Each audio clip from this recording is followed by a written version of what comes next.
Meus amados queridos irmãos, que a graça e que a paz do Senhor Jesus seja com cada um de vocês.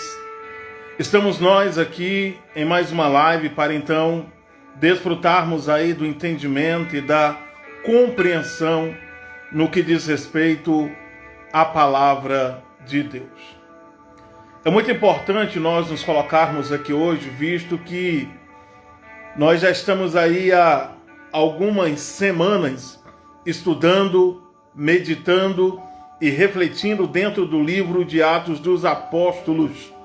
Para que nós possamos iniciar essa live aí na noite de hoje, é preciso nós fazermos um rápido resumo daquilo que nós entendemos e compreendemos ser importante para nos encontrarmos dentro do livro.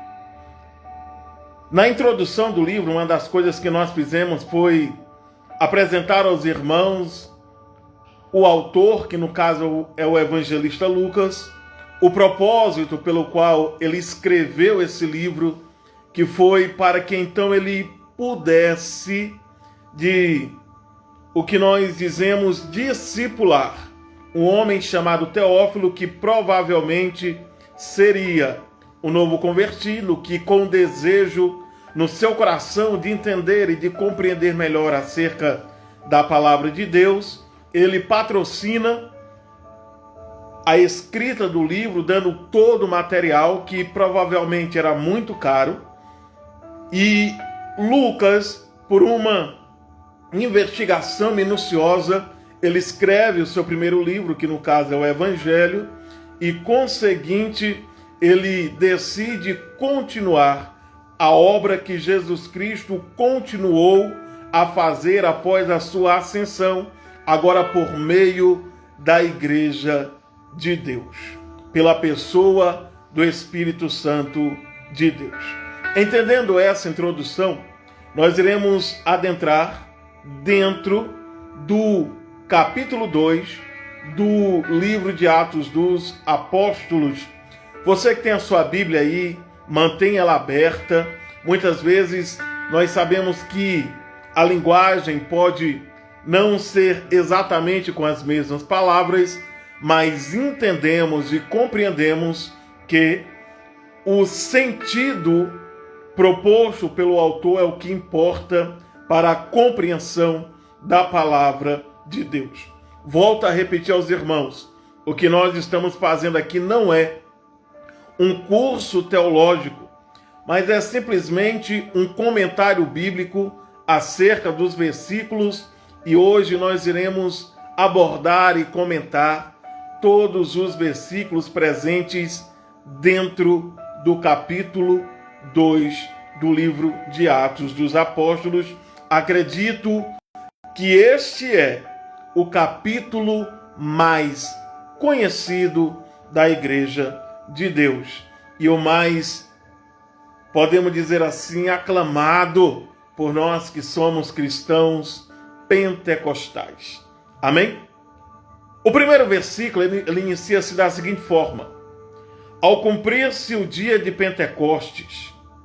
Ao cumprir-se o dia de Pentecostes. A primeira coisa que nós precisamos entender é que quando Lucas ele se refere a esse termo, ao cumprir-se o dia de Pentecostes, ele está se referindo a uma das 3 festas mais importantes no calendário judeu. Quem ama ler e estudar a palavra de Deus vai entender e vai compreender que quando Lucas se refere ao cumprir-se o dia de Pentecoste, ele está se referindo a essas 3 festas que eram tão importantes, ou uma das 3 festas tão importantes para o calendário judeu. A festa que dentro do calendário judeu era considerado, podemos dizer, a festa mais importante para o judeu era a Páscoa. Quando o judeu se reunia para comemorar a Páscoa, ele estava se reunindo para então, como ato memorial, lembrar-se do grande livramento, da grande libertação de Deus que ele fez lá no cativeiro egípcio, quando então Deus, por meio do legislador Moisés, ele da salvação e libertação para os filhos de Israel, que naquele tempo era conhecido como os hebreus. A segunda festa que nós podemos destacar aqui antes da festa de Pentecostes era a festa dos tabernáculos, quando então os judeus se reuniam como ato também memorial para se lembrar aquele período de 40 anos de peregrinação pelo deserto, ou período antes da conquista da terra prometida. Então que a nação de Israel ali peregrinando pelo deserto, dormiam em tendas, dormiam em tabernáculos, e eles também se reuniam para lembrar que durante esses 40 anos Deus proveu, Deus sustentou, Deus cuidou, Deus protegeu, Deus alimentou, Deus preservou eles com saúde. Aí chega essa festa quando ele diz: e cumprindo-se o dia de Pentecostes. A festa de Pentecostes é uma festa que era comemorada 50 dias após a Páscoa e é também conhecida como a festa das primícias ou a festa das colheitas. Todo judeu, ele tinha uma responsabilidade. Aquele judeu que era realmente praticante, fiel, ele ia nas 3 festas anualmente em Jerusalém. Porém, aquele que não era tão praticante, ele tinha a obrigação de ir pelo menos em uma dessas 3 festas. E quando Lucas ele faz referência acerca, cumprindo-se o dia de Pentecostes, ele está expressando exatamente que a festa que estava ocorrendo, ou que estava acontecendo no momento, no período em que o Espírito Santo de Deus desceu sobre a igreja, era a festa de Pentecostes, festa essa que se comemora 50 dias após a Páscoa. Mas ele continua dizendo: e cumprindo-se o dia de Pentecostes, estavam todos reunidos no mesmo lugar. Todos reunidos no mesmo lugar.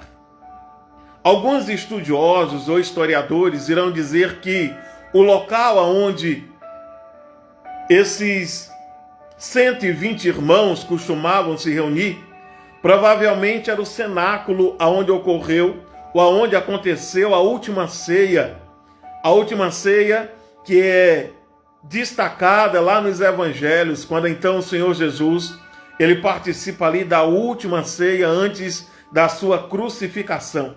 Esse cenáculo costuma-se dizer ou apresentar-se como a casa da mãe de João Marcos, o mesmo evangelista Marcos que escreveu aí o Evangelho de Marcos.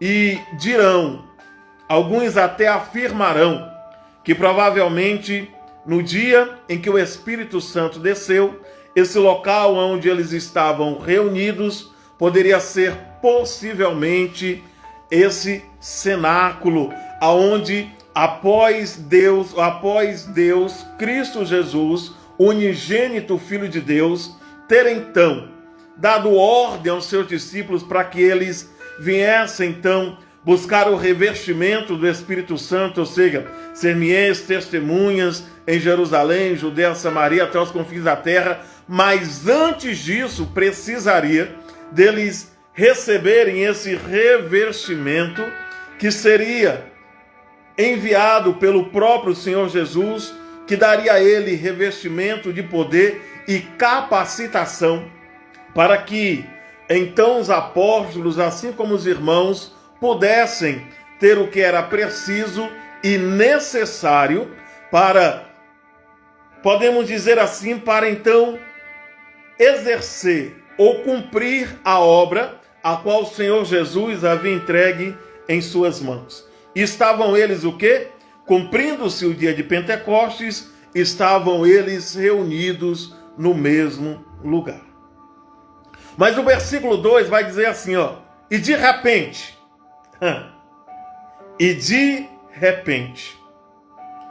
quando o autor ele faz questão de destacar essa palavra de repente, ele está se referindo a um momento inesperado.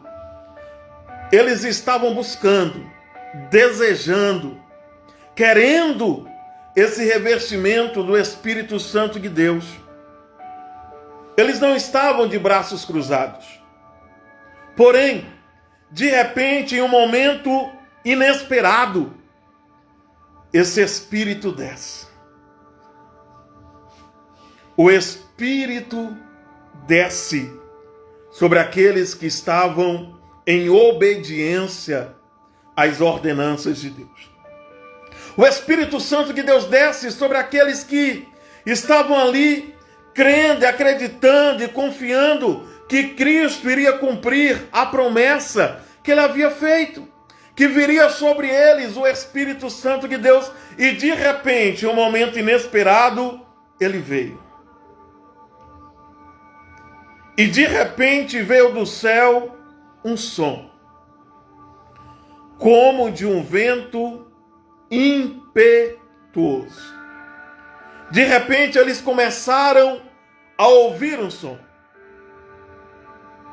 como de um vento veemente impetuoso. Entenda que uma das coisas que nós podemos destacar aqui hoje é que possivelmente pode ser que não tenha ocorrido esse vento adentrando a casa e derrubando as... Não. Mas eles entenderam que o que estava acontecendo, o que eles ouviram, foi algo como um som. Foi essa a expressão que eles usaram para transmitir a Lucas acerca do que eles perceberam que ocorreu e que aconteceu naquele dia. Imagina eles diante de Lucas dizendo: Lucas, é o seguinte, foi no período em que estava acontecendo a festa de Pentecostes. Nós estávamos todos reunidos no mesmo lugar. De repente, quando nós menos esperávamos, nós começamos a ouvir uma coisa, a ouvir um som. Um som, deixa eu pensar, deixa eu imaginar como que eu posso me expressar, como que eu posso dizer para você. Lembre-se que Lucas está escrevendo relatos de pessoas que provavelmente ele não estava nesse meio, já que Lucas se converteu pela pregação do apóstolo Paulo. E ele está ouvindo relatos desses que estão ali, eles estão transmitindo para ele de uma forma que ele pudesse compreender. Ele diz, de repente, todos nós estávamos reunidos e nós começamos a ouvir um som como de um vento veemente impetuoso, ou seja, um som estrondoso, como se vento estivesse adentrando, e nós ouvimos um sopro forte. E ele vai continuar dizendo, como de um vento veemente impetuoso, e encheu toda a casa em que estávamos assentados. E encheu toda a casa em que estávamos assentados. A colocação dessa palavra, a casa em que estávamos assentados, ela merece um certo destaque. Assentados? Alguns estudiosos irão dizer que, possivelmente, a igreja primitiva, quando começou a ouvir esse som, pode ser que eles estavam ali participando de um momento de comunhão entre os irmãos. Pode ser que eles estavam ali se alimentando, comendo, confraternizando entre si, quando de repente eles perceberam o som de um vento. Assentado era a forma com que um judeu geralmente ele tinha o hábito ou o costume de se alimentar. Era a forma com que ele tinha o hábito e o costume de se alimentar. Jazinho.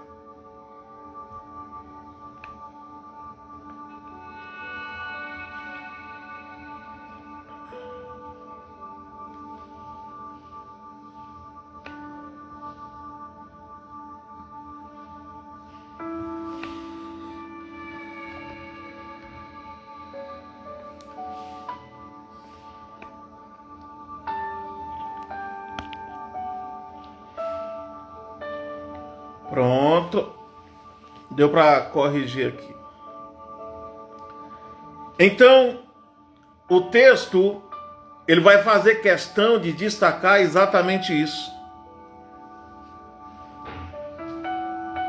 Encheu toda a casa onde estavam assentados.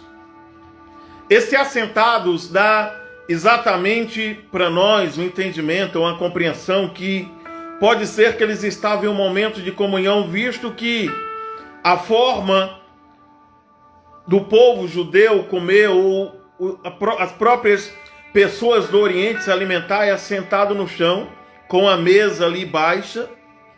Então, a interpretação que os estudiosos dão é que provavelmente, como o texto diz, de repente, o momento em que eles não estavam esperando, é que provavelmente eles estavam ali, após, quem sabe, ter tirado mais um dia de oração, um momento de oração, mais uma busca do Espírito Santo de Deus.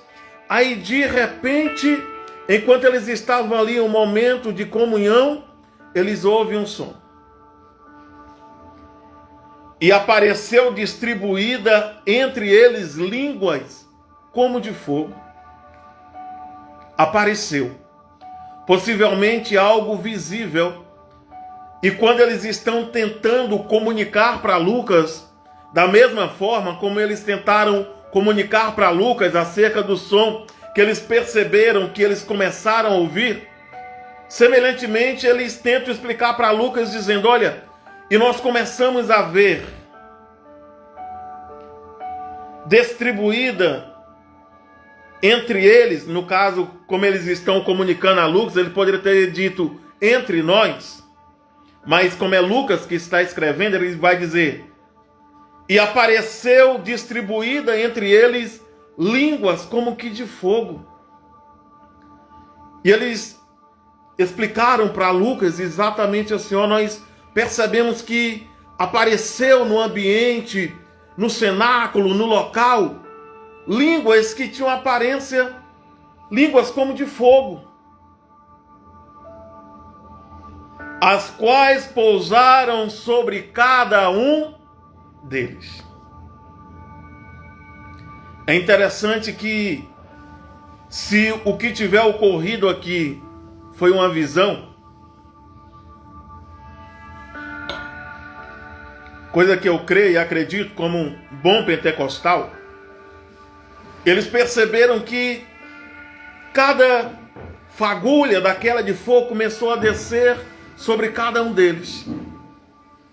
E o efeito da descida dessas línguas como que de fogo, pousando sobre cada um deles, está no versículo seguinte, quando o texto diz, todos ficaram cheios do Espírito Santo. O que é uma pessoa cheia do Espírito Santo? Uma pessoa cheia do Espírito Santo é aquela pessoa que tem o entendimento do que o Espírito Santo espera e deseja dela.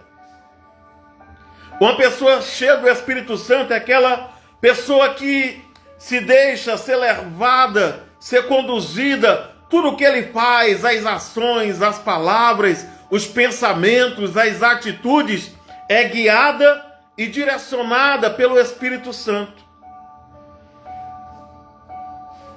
Uma pessoa cheia do Espírito Santo, muitas pessoas têm uma visão errada, pensam que uma pessoa cheia do Espírito Santo é aquela que sai pulando, sai gritando, rola no chão, planta bananeira, tira mortal para trás. Não. Uma pessoa cheia do Espírito Santo é aquela que é dominada pelo Espírito.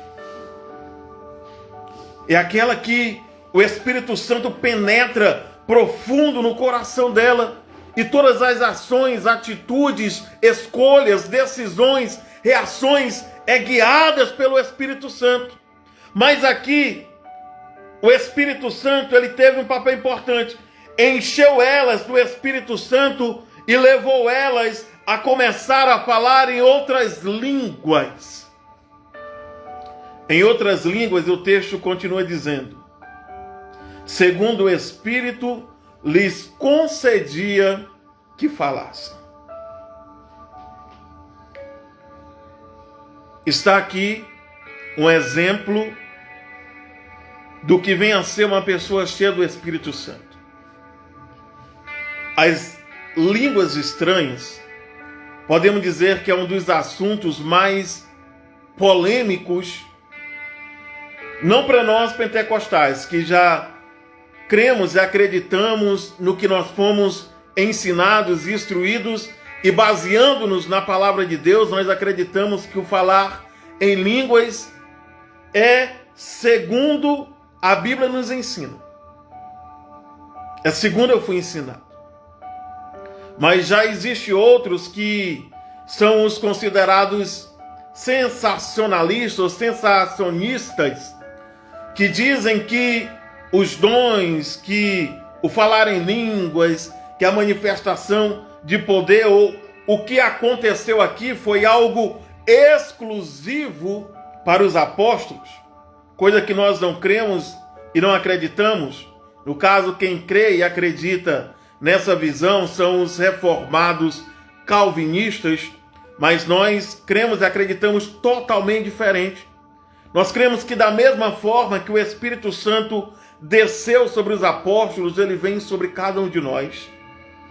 Da mesma forma com que o Espírito Santo revestiu os apóstolos ou a igreja primitiva de poder, de coragem, de ousadia, semelhantemente, ele pode fazer o mesmo em nossas vidas.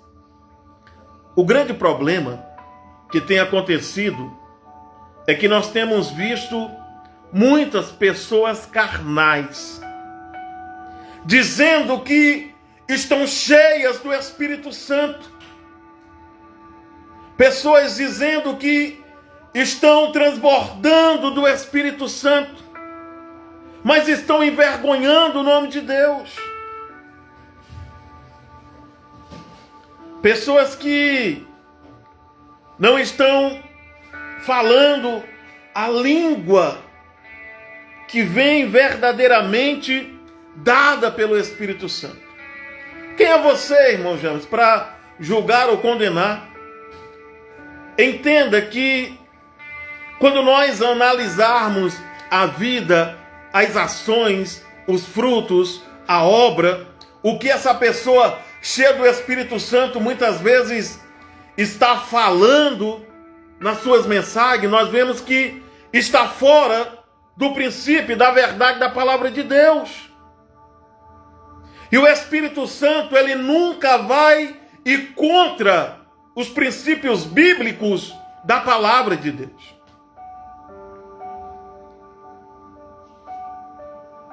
Todos foram cheios do Espírito Santo, começaram a falar em outras línguas, segundo o Espírito lhes concedia que falassem. Pessoas tomadas, guiadas e direcionadas pelo Espírito Santo de Deus. O versículo 5 vai dizer assim: onde estavam morando em Jerusalém judeus, homens piedosos, vindo de todas as nações debaixo do céu. É muito interessante nós observarmos isso.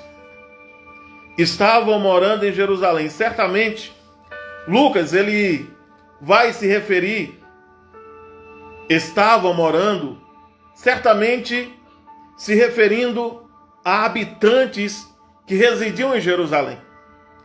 Mas aqui nós temos que enquadrar também, já que estava ocorrendo uma festa tão importante no calendário judeu, pessoas que vieram de fora também.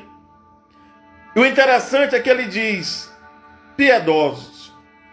Nós sabemos que existe o judeu, o prosélito e os piedosos. No caso, se nós estudarmos Atos dos Apóstolos, nós iremos ver que Cornélio não era judeu. Os piedosos são aquelas pessoas que se simpatizam com a fé judaica, e eles, ao se simpatizar, eles tomam a decisão de crer no mesmo Deus que eles, acreditar no mesmo Deus que eles, mas eles não são judeus. No caso, na história de Cornélio, ele era um homem piedoso, mas era um gentil, que havia se convertido ao judaísmo.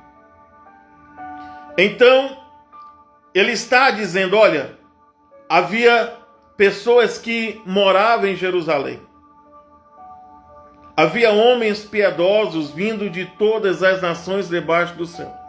Aquele piedoso também é aquela pessoa que toma a decisão de obedecer rigorosamente aos ritos e costumes. Na verdade, eu estava confundindo aqui os piedosos com os prosélitos. Os prosélitos são aqueles que se simpatizam com a fé judaica e se circuncidam, no caso, naquele tempo, e era considerado também como um pertencente à nação, que poderia adorar o mesmo Deus, servir o mesmo Deus. Os piedosos, no caso, são aqueles que observam rigorosamente a fé judaica. Aqueles que observam rigorosamente os costumes judaicos e procuram viver da mesma forma que é ensinado e determinado no Antigo Testamento. Tipo, o piedoso, ele não perdia nenhuma festa dessa, porque ele era alguém como aquele cristão que não abre mão, hora nenhuma, momento nenhum de estar na presença de Deus. Mas ele conclui dizendo, vindo de todas as nações debaixo do céu. Lucas, ele faz aqui aquilo que nós consideramos um exagero santo. Quando eu falo uma palavra que às vezes nós consideramos exagerado, é igual nós estarmos em uma festa e nós dizemos assim, olha, todo mundo foi para a festa. Mas nós sabemos que não é todo mundo, é para dizer que um grande número de pessoas estava naquele lugar. É a mesma expressão quando então, dentro dos evangelhos, eles vão dizer que todos serão salvos. Quando Jesus faz o convite para todos, ali está se referindo a todos. Mas só que quando nós pregamos e anunciamos o evangelho de Cristo dizendo que todos podem ser salvos ou todos serão salvos, em alguns versículos dirão assim. Mas nós sabemos que nem todos serão salvos. Nós sabemos que nem todos serão salvos. A salvação é para todos, mas nem todos serão salvos. Só serão salvos aqueles que creem, que acreditam, que confessam a Cristo como Senhor e Salvador de suas vidas. Quando ele diz aqui que vindo de todas as nações, semelhantemente, quando nós falamos acerca de um exagero, nós sabemos que certamente aqui não estava todas as nações em Jerusalém. Estava aqueles judeus que na deportação foram levados, talvez, para a Babilônia, para a Síria, para Roma, para outras localidades e decidiram morar naqueles lugares. E por ele ser um judeu praticante, ele, por decorrência da festa, ele volta e retorna para Jerusalém como um bom judeu praticante. Mas é aquele exagero que às vezes nós costumamos usar, que não é dizendo que o autor errou, mas é simplesmente uma linguagem, como eu disse, quando nós usamos que todos foram para a festa. Então nós sabemos que só aquelas pessoas que estavam presentes ali, mas pela quantidade, geralmente a gente diz todos estavam lá. Assim, quando se fez ouvir aquela voz, afluiu a multidão, que foi tomada de perplexidade, porque cada um os ouvia falar na sua própria língua. Já imaginou o barulho? Vamos colocar a igreja nesse tempo que comportava 120 crentes. Porque a igreja, quando Jesus Cristo subiu, a Bíblia vai dizer que o número dos que estavam ali era de 120, que creram, acreditaram, confiaram na promessa de Deus. Imagina 120 crentes ao mesmo tempo falando, dialogando, glorificando, exaltando o nome de Deus. E de repente acontece algo que deixa a multidão, como o próprio texto vai dizer, perplexa ou espantada. Porque o que levou essas pessoas a ficarem tão, podemos dizer, impressionadas com o que estava acontecendo? O que levou essas pessoas a ficarem tão perplexas e admiradas com aquilo que estava acontecendo? O texto diz: porque cada um deles estava ouvindo eles falarem na sua própria língua.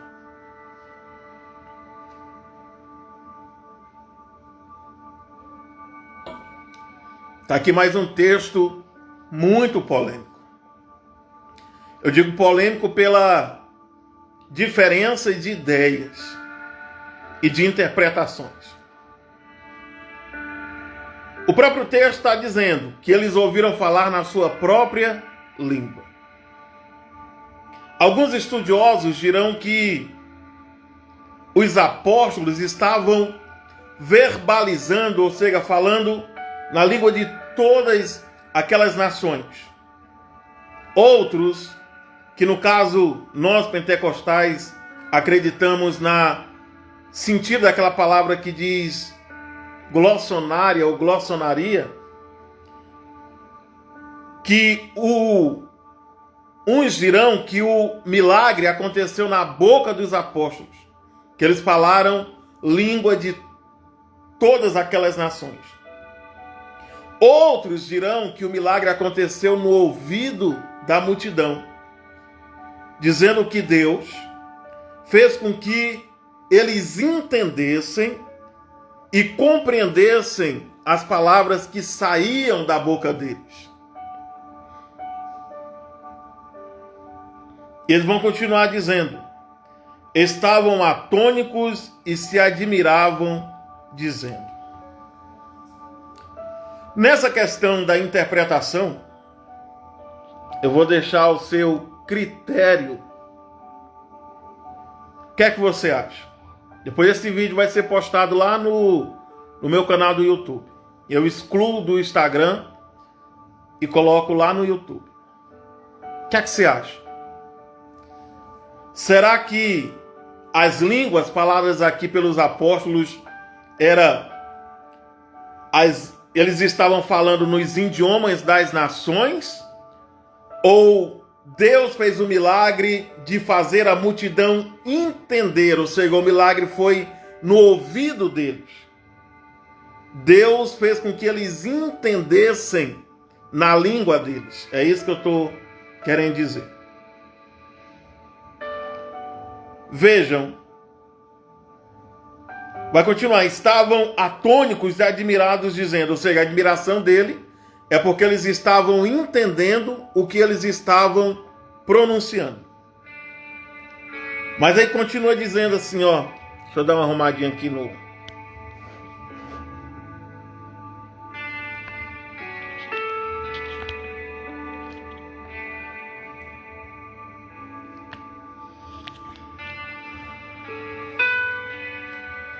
Aí.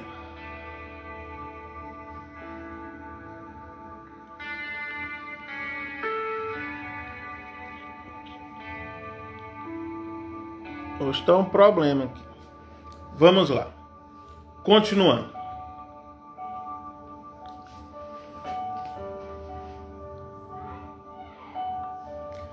Estavam atônicos e se admiravam, dizendo: vejam, não são galileus todos esses que aí estão falando?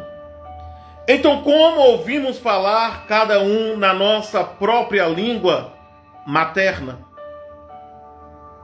Somos partos, medos, elemitas e os naturais da Mesopotâmia, Judeia, Capadócia, Ponta, Ásia, Frígia, Pânfila, Egito e das regiões da Líbia, nas imediações de Cirene, e romanos que aqui residem, tanto judeus como prosélitos. No caso do prosélito que eu disse, são aqueles que se convertem ao judaísmo, mas não são judeus. Eretenses, árabes. Como nós ouvimos falar sobre as grandezas de Deus na nossa própria língua? O porquê isso estava causando tanta admiração aos ouvintes? A resposta é simples. Porque quando ele usa a expressão "não são esses galileus", eles estão querendo apresentar os galileus como pessoas incultas. Mas há aquele exagero também que nós sabemos que nem todos que estavam ali eram galileus. Mas alguma coisa chamou a atenção deles para que ele viesse observar que a aparência dele é como de Galileu. Nós sabemos que, vamos dizer, Mateus não era da Galileia, mas aqueles primeiros discípulos, se nós estudarmos os evangelhos, eram da Galileia. Mas havia um espanto, porque quando eles olham, eles dizem: não são galileus todos esses? Por que eles falam isso? É porque havia um grande preconceito a princípio. Primeiro, porque havia um grande preconceito com aqueles que habitavam na Galileia, ao ponto de até o Senhor Jesus ser, de certa forma, criticado. Quando alguém fala e comenta acerca de Cristo e fala da sua origem, Galileu, e a pergunta que alguém faz é: pode vir alguma coisa boa de lá? Os galileus, eles eram taxados como pessoas incultas. Os que viviam na Judéia era como se fossem aqueles que vivessem na capital. Os que viviam na Judéia e Jerusalém é como se fossem aqueles que vivessem em um lugar nobre. Pessoas que teriam base e estrutura para falar, quem sabe, até mais de uma língua, já que naquele tempo se falava, a língua mais comum era o grego, que era como se fosse o inglês de hoje. O hebraico, o aramaico, e se fosse em Roma, já que Roma estava governando, alguns falavam latim também. Mas para eles, aqueles da Galiléia não teriam condições ou recursos de falarem as línguas que eles estavam falando. Era como se os galileus fossem considerados pessoas que morassem no interior ou na roça. Pessoas que jamais teriam condições ou recursos de falar ou aprender outras línguas. E eles estavam ouvindo eles falando em todas essas línguas de aproximadamente, eu creio que aqui tem cerca de 15 nações. 15 nações. Pode ser que algumas delas falassem a mesma língua, mas o espanto dele é que eles estão entendendo o que eles estão dizendo, o que eles estão falando, o que eles estão verbalizando. E mais conseguinte, eles vão dizer que todos estavam atônitos. Por quê? Porque eles estavam ouvindo eles, na língua materna deles, glorificando a Deus. Como nós ouvimos falar sobre as grandezas de Deus em nossa própria língua? Então, hoje você está entendendo que o motivo pelo qual eles ficaram tão espantados, o motivo pelo qual eles ficaram tão admirados é pelo simples fato deles questionarem, não são esses galileus? E eles sabiam que os galileus, para eles, era considerado um povo pobre, um povo inculto, um povo que não teria recursos para se preparar e se capacitar para falar em todas essas línguas a qual eles estavam ouvindo falar. Ou seja, são aqueles famosos, aquele famoso tipo de pessoa que se acha superior aos demais. Mas nós que hoje lemos esse texto, sabemos que o que está acontecendo aqui é a manifestação do poder de Deus para que então o evangelho de Cristo pudesse ser levado a todos aqueles que ali estavam. Então o que está acontecendo aqui? Nós podemos dizer que essas 15 nações, a princípio, está representando todas as nações existentes. Ela está representando todas as nações que seriam alcançadas pelo Evangelho de Deus.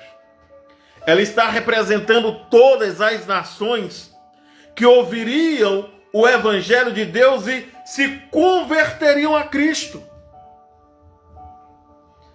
E quando nós usamos a questão do dia de Pentecostes, é o dia propício, festa das primícias, como se fosse o começo daquilo que nós chamamos do conseguir as primeiras almas para o Senhor. A igreja anunciando o Evangelho de Cristo, e a festa das primícias representa esse começo. E todas essas 15 nações é como se elas fossem um tipo ou uma representatividade de todas as nações que seriam alcançadas pelo poder do Evangelho de Deus. E isso deixa eles espantados. Todos atônicos e perplexos perguntavam uns aos outros: o que será isso?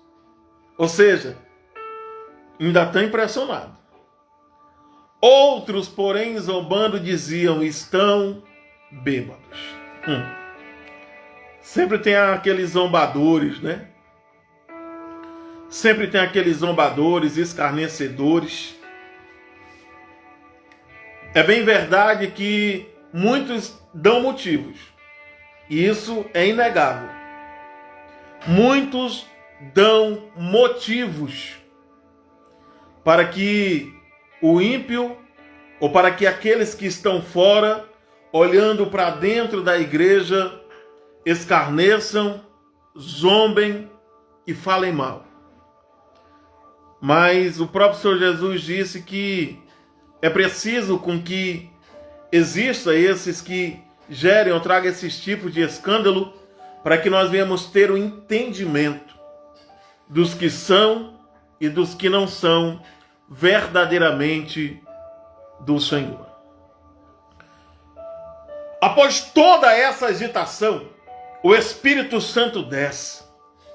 Eles ouvem um som como um vento veemente e impetuoso.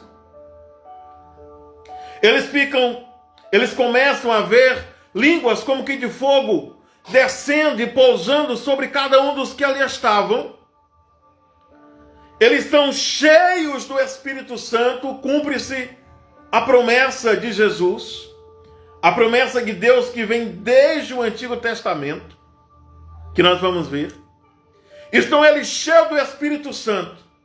Todos começam a adorar e a glorificar a Deus, cada um em várias línguas, ao ponto que a multidão que havia vindo de vários lugares, tanto aqueles que habitavam em Jerusalém, quanto aqueles que haviam vindo para participar da festa de Pentecostes, ouvem, estão admirados. Como entendemos eles falando na nossa própria língua? E eles começam a se admirar, ficam perplexos, admirados com aquilo. Aparecem também os zombadores, dizendo estão bêbados. Mas agora vai chegar a hora em que o evangelho de Deus será pregado. Em que a palavra de Deus vai ser anunciada a todos quantos estão naquele lugar.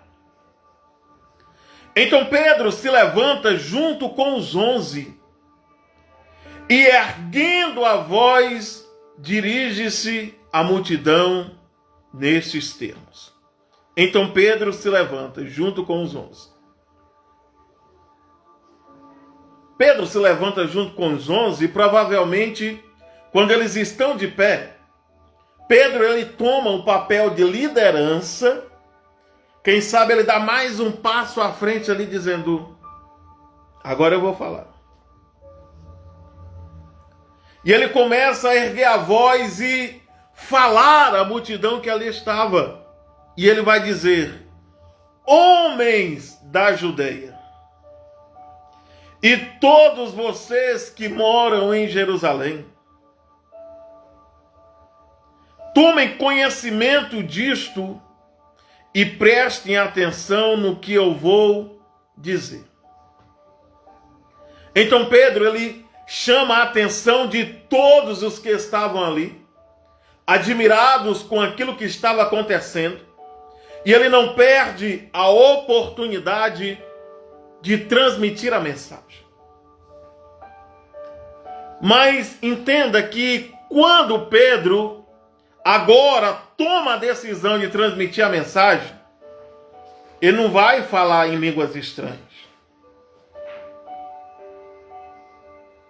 Você percebe isso?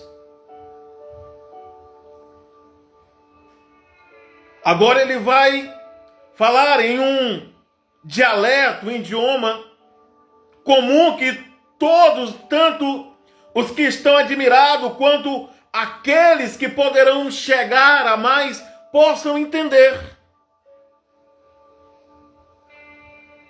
Diferente dos pregadores de hoje, que para mostrar espiritualidade, ele fala 10 palavras em língua estranha e uma, se ele é brasileiro, uma em português. Aí depois ele vai ministrando, aí ele fala um em português e 20 em língua estranha. Aí termina o culto e perguntou que mensagem que o pregador falou lá. Eu não sei. Mas você entendeu? Não entendi não, porque ele estava tão cheio de Deus que não dava nem conta de falar para nós entender.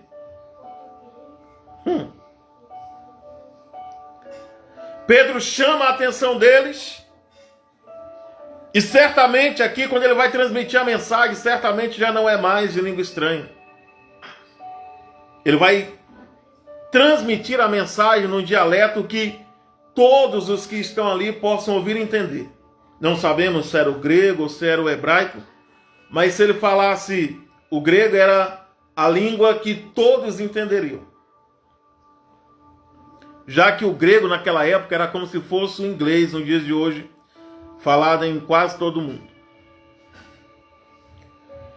Versículo 15 ele diz, estes homens não estão bêbados, como vocês estão pensando, porque são apenas 9 horas da manhã. É até engraçado a gente falar isso, né, nos dias de hoje. Mas naquele tempo, um judeu de manhã cedo ali embriagado era realmente algo vergonhoso. Hoje não, hoje as pessoas têm que, quem começa a beber aí 6, 7 horas e pega o dia todinho e vira a noite e outro dia. Mas naquele tempo não era comum não, para o oriental não. Mas o que está acontecendo é o que foi dito por meio do profeta Joel. Agora Pedro está usando a palavra de Deus, presente dentro do Antigo Testamento, para ministrar e evangelizar aquelas pessoas. Visto que desde o tempo de Jesus, quando Jesus começou o seu ministério, a Bíblia que geralmente ele usava era o Antigo Testamento. Semelhantemente, os apóstolos que aprenderam com Cristo que precisa da Bíblia para pregar, eles também vão usar a palavra de Deus. Mas o que Pedro vai fazer aqui não é igual muitos fazem, que lê o texto e desanda lá para o norte e outro para o sul. Ele vai ler o texto, explicar o texto e aplicar o texto. Mas o que está acontecendo aqui é o que foi dito por meio do profeta Joel. E acontecerá nos últimos dias, diz Deus, que derramarei o meu espírito sobre toda a humanidade. Os filhos e as filhas de vocês profetizarão. Os seus jovens terão visões. Os seus velhos sonharão. Até sobre os meus servos e sobre as minhas servas derramarei o meu espírito naqueles dias. E profetizarão. Mostrarei prodígios em cima no céu e sinais embaixo na terra: sangue, fogo, nuvem e fumaça. O sol se transformará em trevas e a lua em sangue, até que venha o grande e glorioso dia do Senhor. E acontecerá que todo aquele que invocar o nome do Senhor será salvo.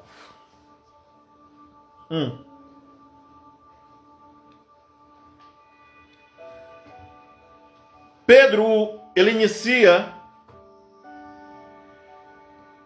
a sua resposta dizendo: olha, vocês querem saber e entender o que realmente está acontecendo aqui hoje? O que está acontecendo aqui hoje é algo que já foi profetizado, olha, há centenas e centenas de anos atrás por Deus. O que está acontecendo aqui hoje é o cumprimento de uma promessa que Deus fez desde o tempo lá do profeta Joel 2, do 28 em diante. Quando então ele diz que nos últimos dias acontecerá, derramarei do meu espírito. Em algumas traduções está dizendo sobre toda a carne. No caso eu estou usando a tradução NAA, que a Nova Almeida Atualizada, que é uma tradução excelente, uma das traduções que eu mais gosto, NAA, Nova Almeida Atualizada, boa demais. Ele está pregando e dizendo: não é que nós estamos bêbados, não é que nós estamos loucos. O que está acontecendo aqui é o cumprimento da promessa de Deus. Deus, ele já revelou que chegaria o dia, no caso ele usa a expressão os últimos dias. Nós sabemos que desde o tempo, do período em que Jesus Cristo subiu, nós estamos vivendo os últimos dias. Centenas e milhares de promessas têm se cumprido ao longo da história. Sinais têm se cumprido, profecias têm se cumprido.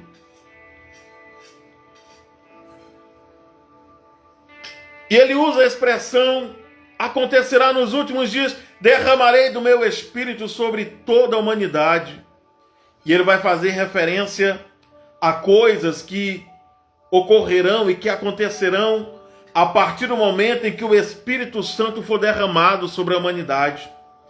Pessoas profetizarão, terão visões, sonharão sonhos.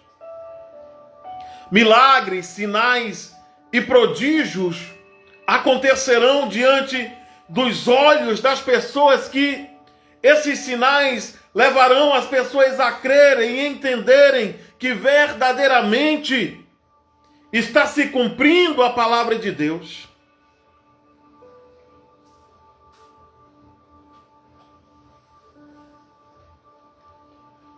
E nós entendemos que aqui Deus é poderoso para cumprir toda a sua palavra. Nós entendemos que o cumprimento dessa promessa se assemelha a todas as promessas feitas e cumpridas por Deus. Quando as pessoas começam a nos questionar dizendo: por que é que você crê nisso? Por que é que você crê na promessa da salvação? Por que é que você crê na promessa do arrebatamento da igreja? Por que é que você crê nessa promessa e nessa promessa simples? Porque quando nós estudamos a Bíblia Sagrada, nós iremos ver Deus, um Deus poderoso, que cumpre todas as suas promessas. E o derramamento do Espírito Santo é mais uma promessa de Deus cumprida. Jesus, antes de subir no capítulo 1 do livro de Atos, ele vai dizer: fiquem em Jerusalém, não se ausentem de Jerusalém, até que vocês sejam revestidos do alto, até que se cumpra a promessa que eu disse para vocês, que na verdade João batizou com água, mas vós sereis batizados com o Espírito Santo. O cumprimento dessa promessa também representa ou nos leva a entender que Cristo, ele chegou e assentou-se à destra de Deus. Porque quando ele está revelando no Evangelho de João, ele diz: é preciso que eu vá. Porque se eu não for, o Consolador não virá. Mas quando eu for, como você faz assim, quando eu chegar diante do Pai, assentar à destra dele, eu rogarei ao Pai e ele vos enviará outro Consolador. Então, é a prova que Jesus Cristo está sentado à destra de Deus. Cumpriu a sua missão. Agora é a vez do Espírito Santo de Deus, a terceira pessoa, não menos importante do que a primeira, não menos importante do que a segunda.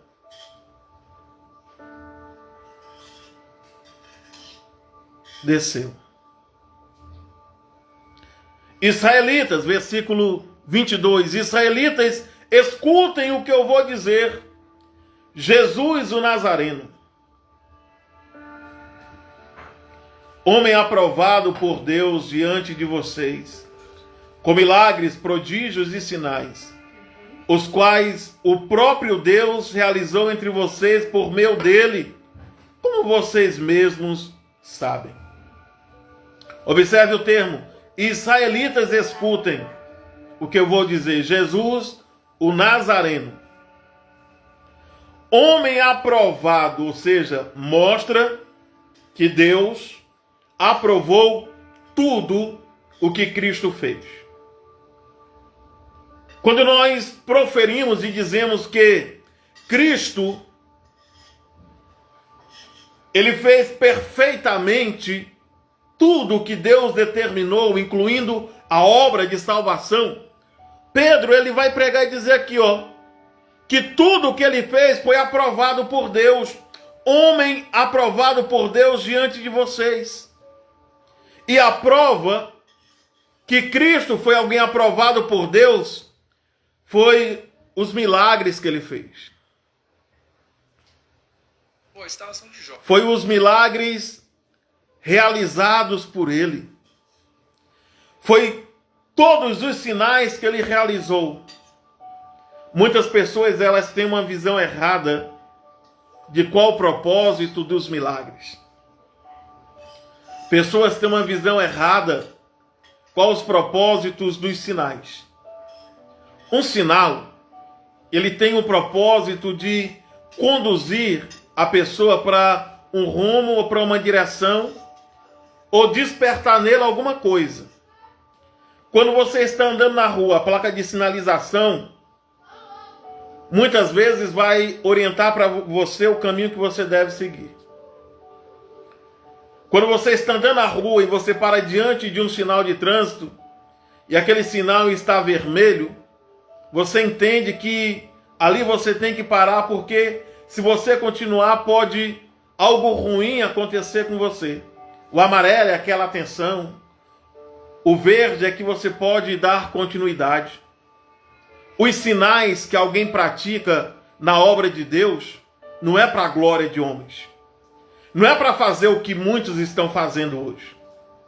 Se Deus deu para alguém o dom de cura, de fazer sinais e maravilhas, esses sinais servem para que aquela pessoa possa conduzir todos os que estão vendo a Jesus. Os sinais feitos e praticados servem para que nós possamos conduzir vidas a Cristo, pessoas a Jesus. Não é para nós ficarmos ricos, não é para nós ganharmos muito dinheiro, não é para nós comprarmos mansões ou carro do ano, não. Usar aquele dom que Deus... Não! O sinal que Deus entrega nas mãos de alguém é para que essa pessoa possa conduzir, orientar e levar os pecadores a Cristo. O sinal do falar em outras línguas ou derramamento do Espírito Santo, Pedro está usando aqui, para pregar o Evangelho. E no final nós iremos ver que as pessoas, ele aproveitou aquele espanto, aquela admiração, aquela perplexidade das pessoas para fazer algo, pregar o Evangelho de Deus e conduzir pessoas a Cristo. Então, se Deus te deu algum dom de maravilha, de cura, de milagre, não use isso para enriquecimento próprio. Os sinais feitos e realizados por alguém que é verdadeiramente servo de Deus, ele serve para você usar aquilo que Deus te deu para conduzir outros à presença de Deus. Agora, pessoas têm sinais, maravilhas, prodígios. Em vez de usar esse sinal, esse poder, essa autoridade, esse recurso para conduzir pessoas a Deus, está usando para mostrar que é melhor, que é mais usado para enriquecimento, para ganhar destaque. Entenda os propósitos dos sinais. Jesus, o Nazareno, homem aprovado por Deus diante de vós, com milagres, prodígios e sinais, ou seja, Deus aprovou tudo o que Cristo fez. E aquilo que Cristo tinha, milagres, sinais e prodígios, tudo o que ele fez, foi para que as pessoas viessem entender e acreditar que ele é verdadeiramente o Messias, os quais o próprio Deus realizou entre vocês por meio dele, como vocês mesmos sabem. Então, aqui Pedro está pregando para pessoas que sabiam quem era Jesus, haviam visto a obra que Jesus Cristo fez, haviam visto os sinais e maravilhas realizados por Cristo. Vocês mesmos sabem. 23. A este entregue conforme o plano determinado e a presciência de Deus. Nós sabemos que o plano da salvação. Ou seja, Pedro vai dizer, este entregue conforme o plano determinado e a presciência de Deus. Ou seja, algo que Deus já havia revelado há muito tempo. Ao texto, quando diz que Cristo é o Cordeiro de Deus, morto antes da fundação do mundo. Ou seja, Deus entendendo, Deus já traçando o plano da salvação antes mesmo da queda.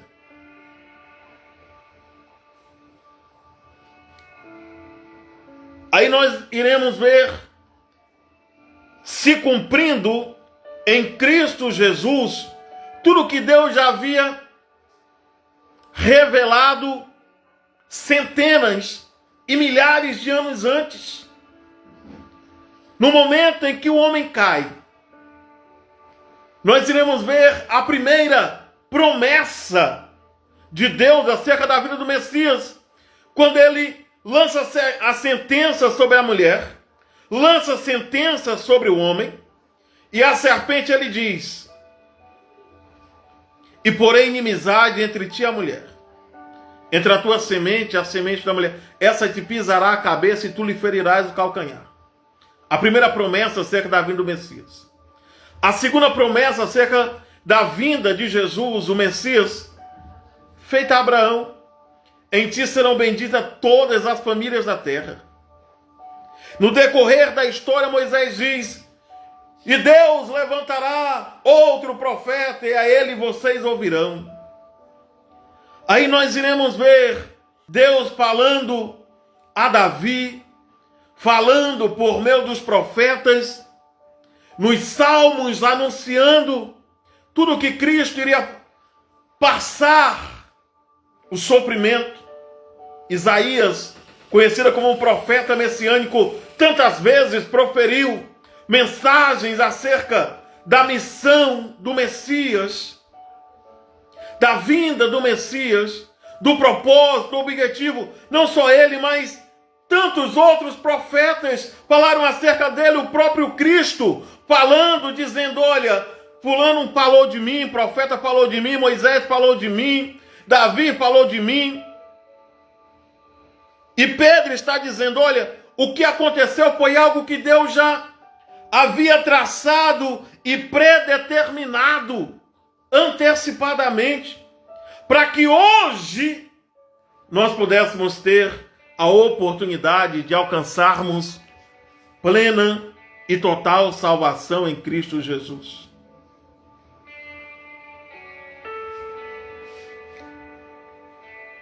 A este entregue conforme o plano determinado e a presciência de Deus. Vocês mataram, crucificaram por meio de homens maus. Nós sabemos que, na verdade, quem matou Jesus foi, podemos dizer, os romanos. Mas Pedro diz que quem matou foi esses judeus, visto que foram eles que traçaram e arquitetaram todos os planos para que Cristo fosse condenado. Foram eles que mentiram, levantaram calúnias, deram falsos testemunhos, levantaram acusações falsas contra Cristo. E tudo isso eles fizeram por causa de inveja. Tudo isso eles fizeram por causa da popularidade de Cristo. Tudo isso eles fizeram para não perder os cargos que eles tinham, a ponto de eles dizerem, olha, se esse homem continuar fazendo isso, vai chegar o dia que nós iremos perder isso que nós temos. E nós sabemos que eles fizeram tudo isso por inveja, porque quando Cristo estava sendo julgado, a própria autoridade, não me lembro se Pilatos ou outro, ele viu que o que eles estavam fazendo era por inveja. E Pedro vai dizer, olha, foram vocês que crucificaram. A sentença foi eles. Quem pregou na cruz foi eles. Mas por culpa de vocês, pelas suas mentiras, pelas suas invejas. Porém, Deus ressuscitou, livrando da agonia da morte, porque não era possível que fosse retido por ela. Está aqui a base, o alicerce do que é o Evangelho de Deus. A base, o alicerce do que é o Evangelho de Deus. Deus, Cristo ressuscitado. Quanto tempo você não prega isso na sua igreja? Quanto tempo você não ouve uma mensagem da cruz? O ano da restauração. Esse é o ano da prosperidade, o ano que a tua empresa vai crescer, você vai comprar o carro do ano. Aí as pessoas estão tudo com a mente focada nas coisas da terra. Não, realmente, se eu perder a minha empresa,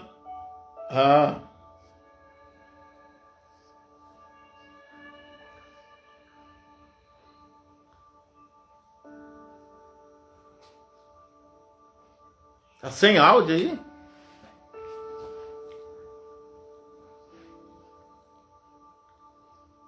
Andriel, vem aqui, meu filho.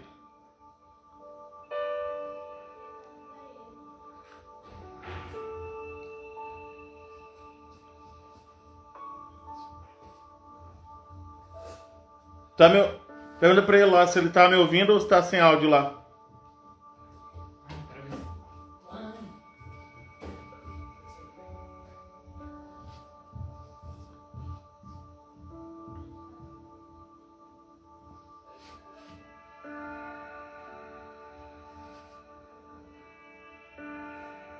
Tá me ouvindo ou tá sem áudio aí? Na live?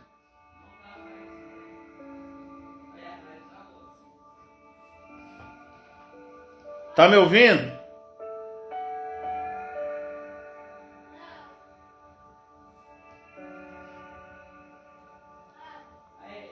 Oi. Ah, não, aqui tá ouvindo. Tá ouvindo bem aí? Tá ouvindo? Ele só aumentou o celular. Ah. Continuou. Aí... Não, Rochel, tá ouvindo aqui. Eu acho que é o teu celular que tá abaixo.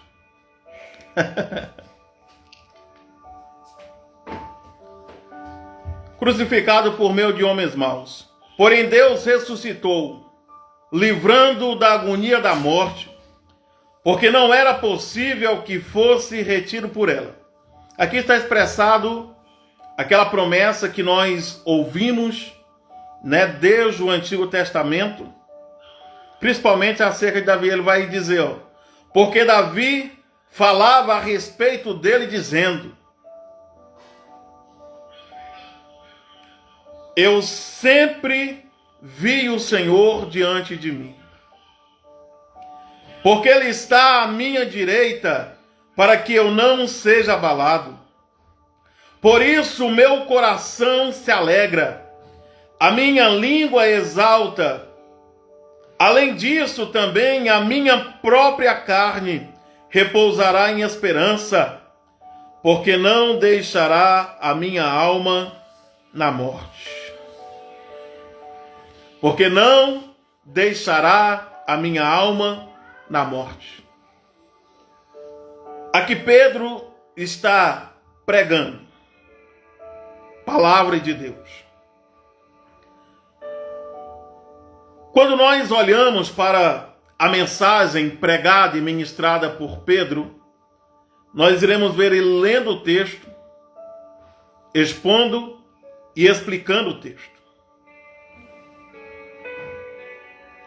Irmãos, permita-me falar-lhe claramente a respeito do patriarca Davi.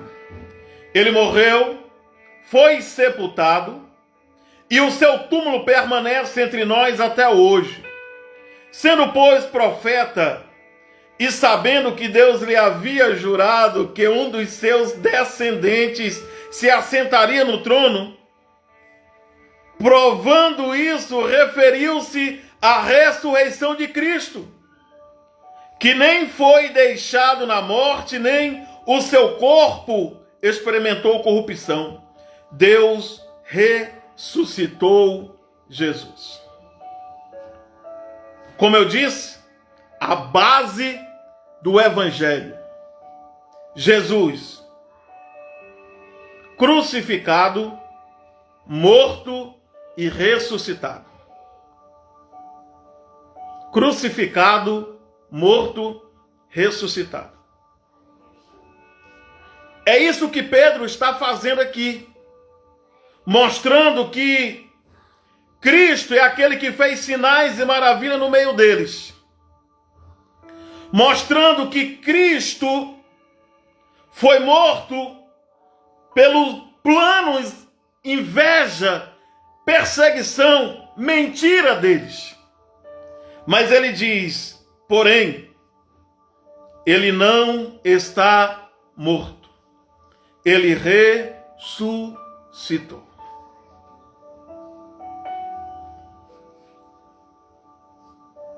Não tem outro evangelho. O evangelho que salva, o evangelho que liberta, o evangelho que transforma. Quer pregar restauração na sua igreja? Quer pregar prosperidade na sua igreja? Quer pregar enriquecimento? Está aqui. Prega Cristo. Ele disse que quando ele diz, buscai primeiro o reino de Deus e a sua justiça, e todas essas coisas serão acrescentadas. Se você diz todas as demais coisas serão acrescentadas, está pregando errado. Cristo está falando, olha, sobre comida, bebida e vestes. Quando eu priorizo o reino de Deus, quando a minha mente, o meu coração, a minha vida está em fidelidade com Deus, automaticamente todas as promessas dele me alcançam. Todas as promessas dele vêm ao meu encontro. Porque se eu quero ser abençoado por Deus, leia a Bíblia.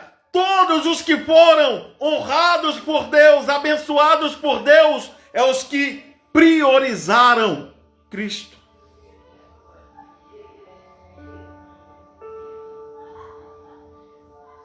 Centro do Evangelho de Deus. Centro das mensagens que devem ser pregadas. Cristo, crucificado, morto e ressuscitado. É isso que Pedro está pregando aqui. E vai dizer, Deus ressuscitou esse Jesus. E disso todos nós somos testemunhas, cumprindo o que Cristo falou para eles quando disse, olha, permanecei em Jerusalém, até que sejais-vos revestidos do alto, e ser-me-eis testemunha em Jerusalém, Judeia, Samaria, até os confins da terra.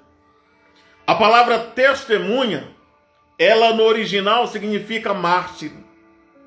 É de onde vem a palavra mártir.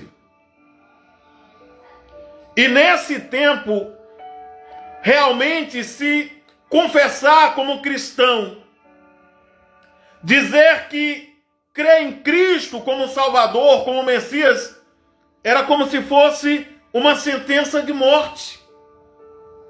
Nós iremos ver por todo o livro de Atos a igreja sendo perseguida, sendo presa, açoitado, Paulo sendo apedrejado, correndo risco de morte, porque estava pregando Cristo ressuscitado. Era uma testemunha, a palavra testemunha no original significa mártir.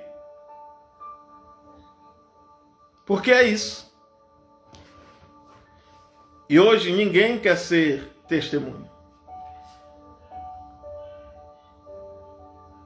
Não, porque o evangelho hoje tem que agradar a todos. Não pregue contra o pecado, porque isso daí tira da igreja. Não pregar Cristo, não dá ibope não. Sabe qual é a live que dá ibope? Esse que eu estou vendo, irmão. Deus está me mostrando. Aí alguém entrar na live. Eu sou mais íntimo do Rochel aqui, eu falo aqui. Deus está me mostrando aqui, Rochel. Agora. O livramento que Ele te deu. Esse que Deus me mostrou aqui, ó. Me mostrou agora, ó. Tu estava andando de moto, estava no carro. Lá não fala nem a rua, porque não sabe onde é que é. Deus está mostrando aqui, ó, o livramento. Faz o pix aí que tem mais profecia. Faz o pix que eu falo agora. E os bobão lá tudo, ó. Evangelho ninguém vai para a live pregar. Palavra de Deus ninguém vai para a live pregar.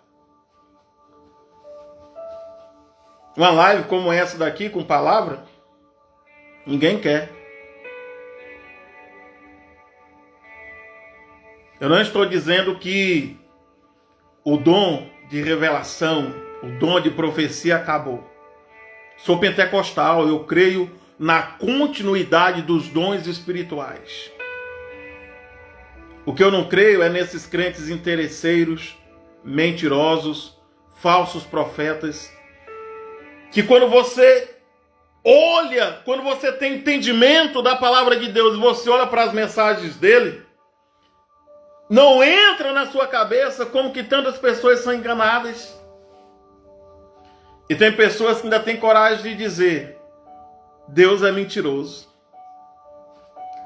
Mas por que, irmão, que Deus é mentiroso? Não, porque Deus usou a profeta lá da live, falou isso para mim, falou aquilo e não aconteceu. Você que é bobo. Aí Pedro,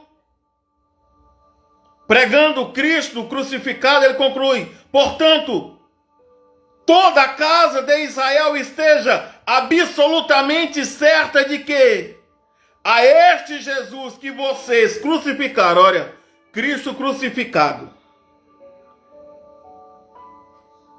a Pedro e os demais apóstolos.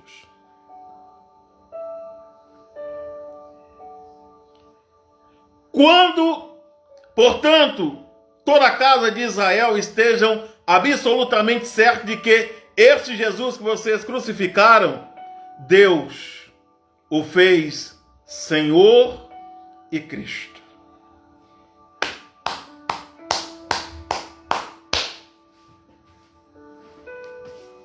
Quem é o Senhor da sua vida? Ele é o Cristo. A palavra Cristo significa ungido. Ungido de Deus. O Messias, que havia sido prometido desde o Antigo Testamento. É Ele que é. Não fiquem esperando por outro. Não fiquem esperando por outro. Jesus é o Senhor. Ele é o Cristo, o ungido de Deus, prometido há tanto tempo. Cumpriu nesses dias. Cumpriu-se, como diz na carta de Paulo, na plenitude dos tempos. Quando ouviram isso, ficaram muito comovidos e perguntaram a Pedro e aos demais apóstolos, olha o poder do Evangelho de Deus. Se você ler essa pregação de Pedro, se você ler, o máximo que você vai gastar lendo essa pregação de Pedro aqui é 1 minuto.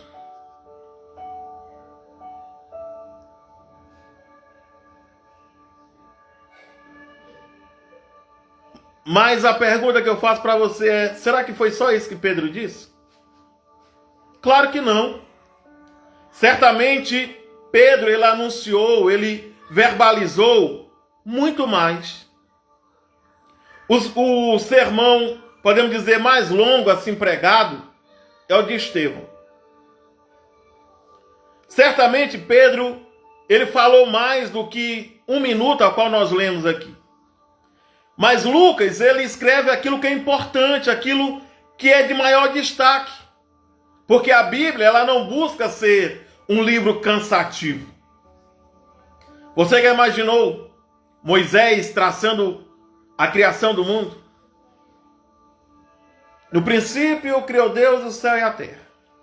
Aí Deus pegou a matériazinha aqui, o H2O, o oxigênio, o hidrogênio. Então, se conforme em entender que a Bíblia é a palavra de Deus, mas ela vai transmitir somente aquilo que é o suficiente para nós entendermos, crermos e acreditarmos. O que está escrito no livro de Atos dos Apóstolos, ou seja, eu disse na introdução, conta 30 anos da história da igreja. Você acha que Lucas ele vai escrever, cada detalhezinho, no primeiro dia os apóstolos voltaram para Jerusalém. Aí Pedro foi para a casa dele almoçar. Aí no outro dia ele acordou. Aí no outro dia ele foi orar. Aí no outro dia ele foi lá na casa de João. Aí ele, não.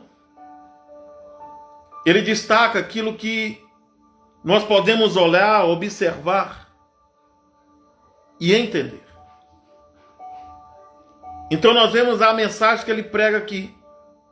Mas quando chega no versículo 37, quando ele expõe a sua mensagem, quando ele prega o verdadeiro evangelho, eu já disse, o verdadeiro evangelho não é casa, não é carro, não é prosperidade de empresa, não é nada disso. Eu não estou dizendo que Deus não dá, mas eu disse que isso é consequência da nossa fidelidade para com Deus.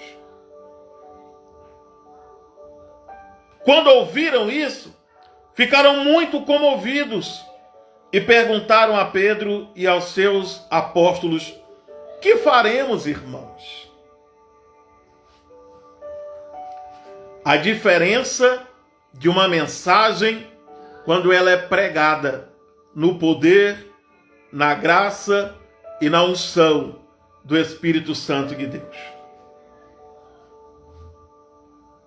A palavra, quando ela é pregada na graça, na unção e no poder do Espírito Santo, ela provoca esse efeito.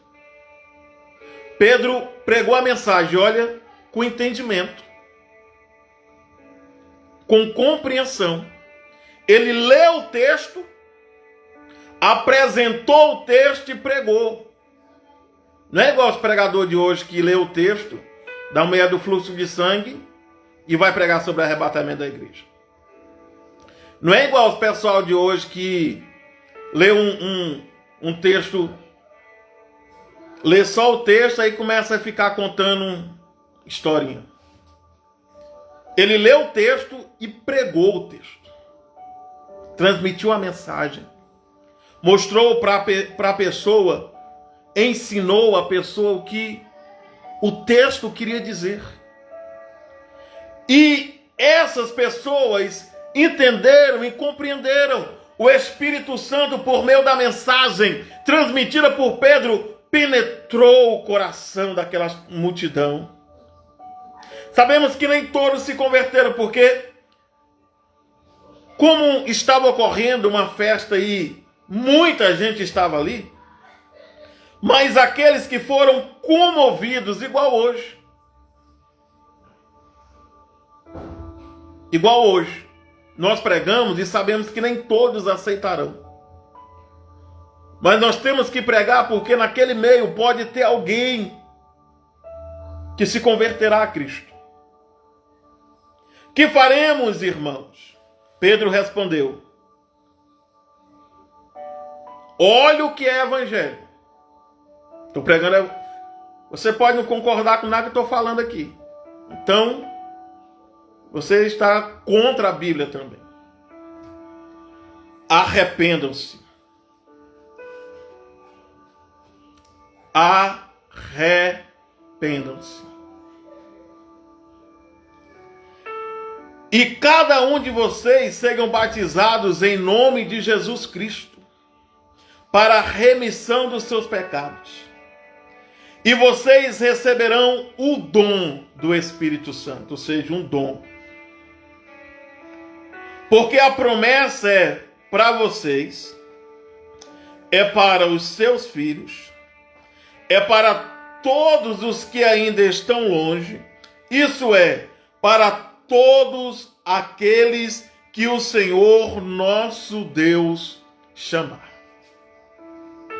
Ou seja, um dom, ou aquilo que Deus fez nesse tempo, não cessou.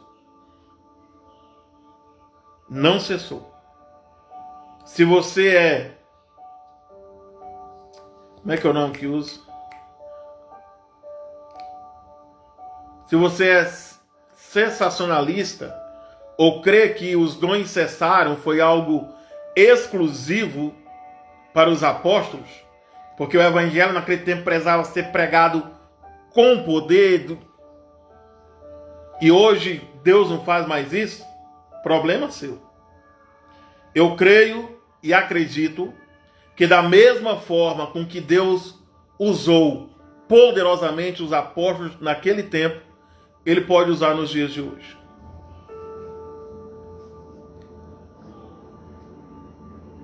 Olha o que Lucas vai fazer questão de destacar. Com muitas outras palavras e testemunho, o exortavam dizendo: salvem-se dessa geração perversa.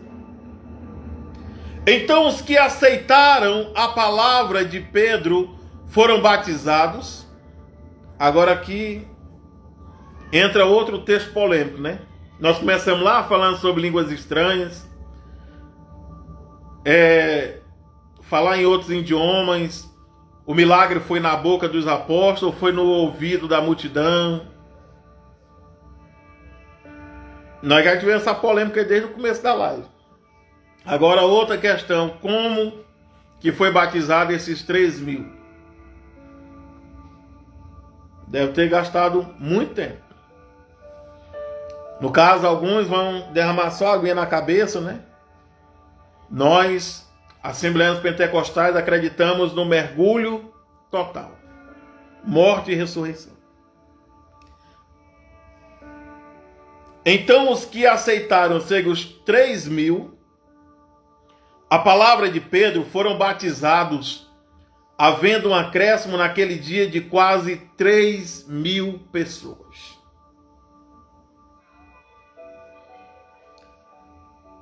Agora, será destacado na parte final as características de uma igreja cheia do Espírito Santo. Perseveravam na doutrina dos apóstolos. Qual era a doutrina dos apóstolos? Qual era a doutrina dos apóstolos? Salvação por meio de Cristo Jesus. Salvação por meio de Cristo Jesus. E na comunhão, ou seja, havia união, no partir do pão e nas orações. Uma igreja que perseverava na verdadeira doutrina do Evangelho, coisa que dificilmente você vê hoje nas igrejas. Comunhão, ou seja, união entre os irmãos. Hoje o que se vê muito é inveja, crítica, perseguição, mentiras, difamação. União. No partir do pão, ou seja, no que nós conhecemos hoje, alguns colocam esse partir do pão como irmãos que se confraternizavam entre si em suas casas e tudo, mas pode haver também ter a ver também com a Santa Ceia do Senhor e nas orações. Então, característica de uma igreja cheia do Espírito Santo. Elas perseveram na verdadeira doutrina, que é Cristo como único e suficiente Salvador. Ela persevera na comunhão, partir o pão e vive uma vida de oração.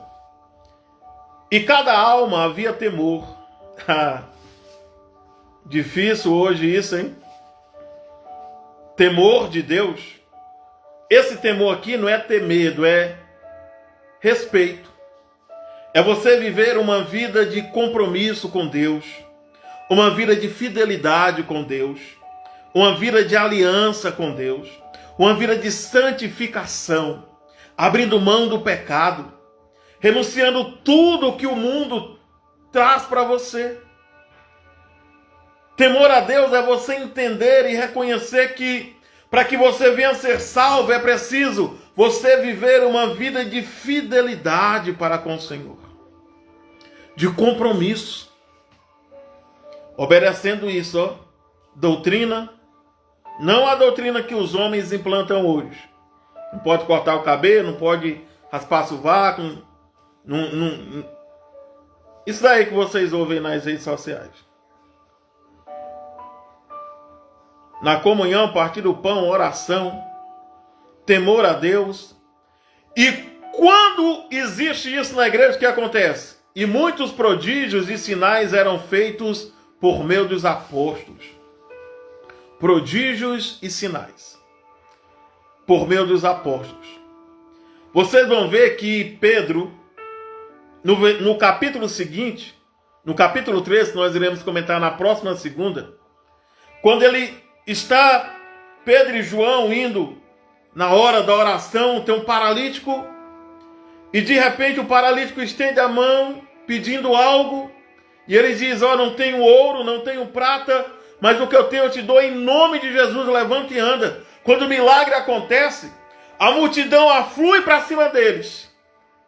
Se fosse nos dias de hoje, sabe o que é que ia acontecer? Os apóstolos já iam empinar o nariz, ó, igual tem muito nos dias de hoje. Os apóstolos já iam começar: eu sou de Deus. Mas eu disse antes disso aqui que o sinal ele serve com propósito. Quando Cristo ele fez sinais, milagres, é para que as pessoas olhassem para ele e vissem, acreditassem que ele é verdadeiramente o Messias. Quando Deus coloca poder em minhas mãos para que eu faça milagres, sinais e maravilhas, é para que eu, por meio desses sinais, possa conduzir pecadores a Cristo. Não é para me virar um apóstolo como os dias de hoje. Não é para mim ficar pedindo rios de dinheiro, igual muitos fazem. O poder, os sinais e maravilhas feitos pelos discípulos, seguidores de Cristo, ele tem um propósito e um objetivo. Se as pessoas vêm até mim por causa do poder que Deus me deu de curar, o que eu tenho que fazer é, quando todos vêm, é pregar o Evangelho de Cristo. É pregar o Evangelho da salvação. E dizer assim como Pedro e João disse, mas Pedro dizendo lá: irmãos, vocês estão pensando que fui eu, por meio do meu poder, por nós mesmos, que fizemos esse homem ficar são diante de vocês, igual vocês estão vendo? Não. Isso foi feito, foi por causa de Jesus. E ele prega Cristo.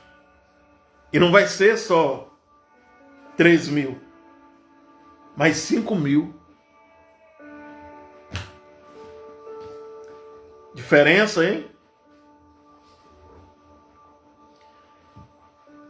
Os apóstolos estavam fazendo muitos prodígios, sinais eram feitos pelos apóstolos. E quando as pessoas viam os milagres feitos pelos apóstolos, e os apóstolos viam aquela multidão, eles não perdiam a oportunidade. Eu vou pregar Cristo. Eu vou pregar Cristo. Quando Paulo, andando nas suas viagens missionárias, expulsava demônios, ressuscitava mortos, faziam milagres e prodígios, pregava Cristo. É para isso que servem os sinais e prodígios. Para que as multidões se aproximem de você.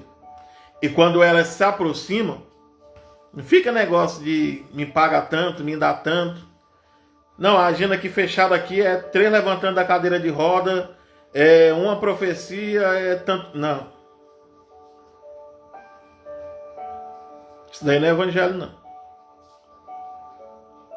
Todos os que criam estavam juntos e tinham tudo em comum. União.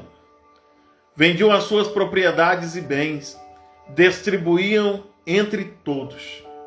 Isso daqui é cristão cheio do Espírito Santo, que reconhece a necessidade que a obra de Deus tem. À medida que alguém tinha necessidade, ou seja, o objetivo, o principal objetivo, não era enriquecer os apóstolos, não era dar riqueza para os apóstolos. O objetivo, além de suprir a necessidade da igreja, era socorrer e ajudar os necessitados. Diariamente perseveravam unânimes no templo, ou seja, o Espírito Santo desceu quando eles estavam no cenáculo, mas a igreja começou a crescer. A casa da mãe de João Marcos não era mais suficiente para comportar esses mais de 8.000 crentes. Então eles foram para o templo, para um lugar maior, mais amplo,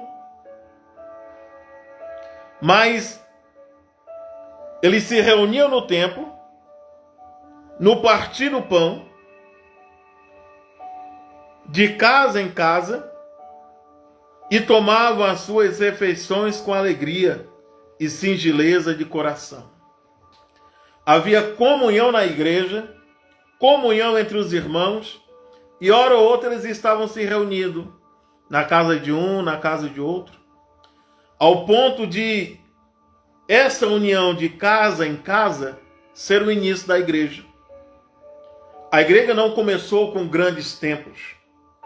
A igreja, ela não começou com grandes catedrais. Não. A igreja, quando ela iniciou com pontos de pregação. Nós iremos ver que, no começo, a casa dos irmãos era um grande suporte onde o evangelho era pregado e mais pessoas eram levadas a Cristo.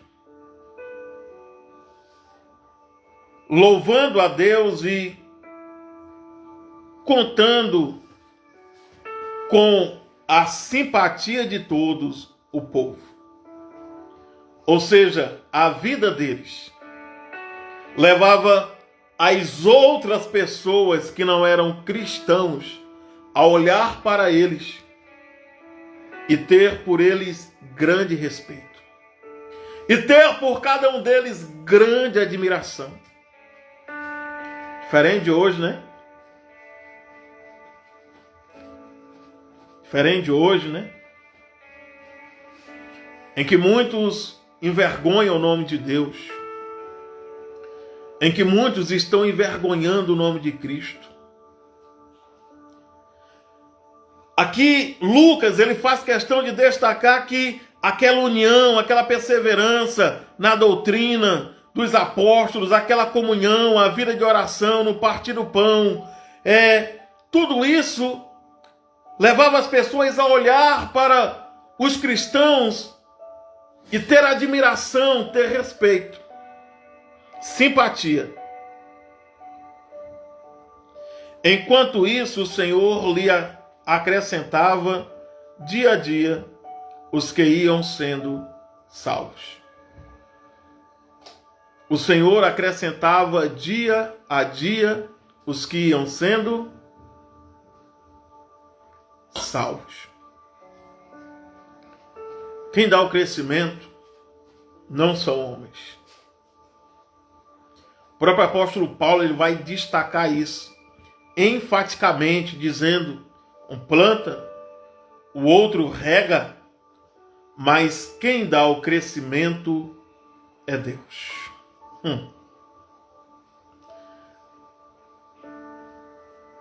Tantas pessoas aí se achando grandes, importantes, superiores,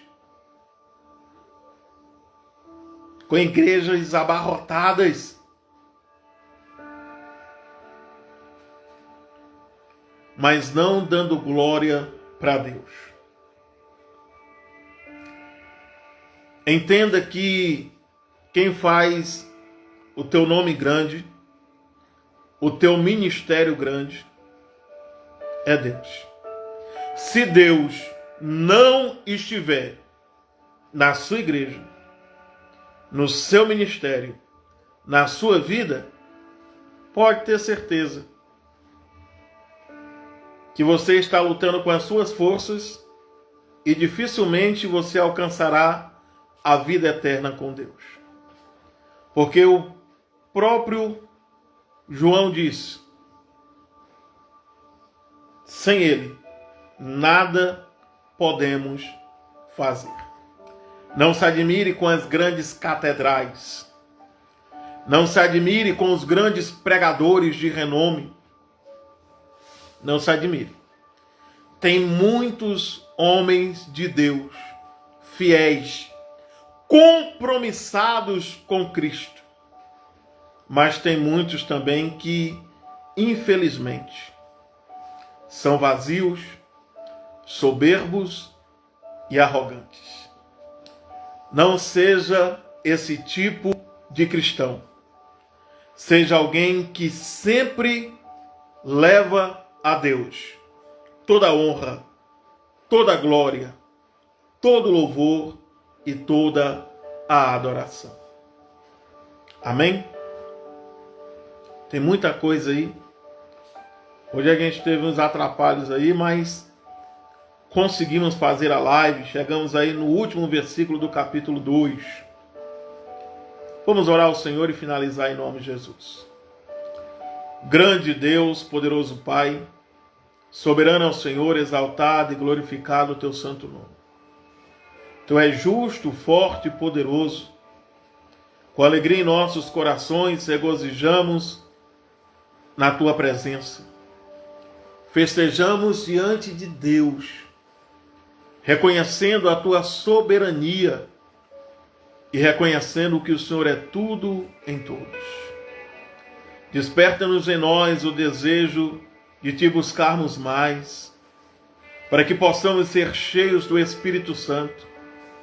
Ser cheio do Espírito Santo não é simplesmente só falar línguas estranhas. Ser cheio do Espírito Santo não é simplesmente gritos, barulho. Ser cheio do Espírito Santo é ter uma vida totalmente guiada e direcionada pelo Senhor. Abrindo mão do pecado, renunciando às coisas que esse mundo tem para oferecer. Grato ao Senhor, em nome de Jesus. Amém.